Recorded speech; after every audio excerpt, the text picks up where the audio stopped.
পাকিস্তানকে white wash করার সপ্তাহ না পেরোতেই আরেকটি টেস্ট সিরিজ খেলতে ভারত সফরের প্রস্তুতি নিচ্ছে বাংলাদেশ জাতীয় ক্রিকেট দল।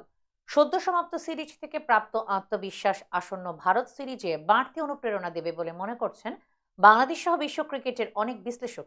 তবে এদিক থেকে একেবারে 180 ডিগ্রি উল্টো মত সৌরভ গাঙ্গুলির। ভারতীয় ক্রিকেট দলের সাবেক এই অধিনায়ক বলছেন, পাকিস্তানের চেয়ে ঢের বেশি চ্যালেঞ্জিং প্রতিপক্ষ ভারত। বাংলাদেশ সেভাবে পাত্তাই পাবে না ভারতের মাটিতে। ভারতে বাংলাদেশের কোনো আশাই দেখছেন না জানিয়ে গাঙ্গুলি বলেন, পাকিস্তানে গিয়ে ওদের হারানো সহজ নয়, তাই সিরিজ জেতার জন্য বাংলাদেশকে শুভেচ্ছা। কিন্তু ভারতের খেলা সম্পূর্ণ আলাদা। ঘরের মাঠে হোক বা বিদেশে ভারত খুবই শক্তিশালী দল। তাই আমি বাংলাদেশের কোনো আশা দেখছি না ভারতই সিরিজ জিতবে।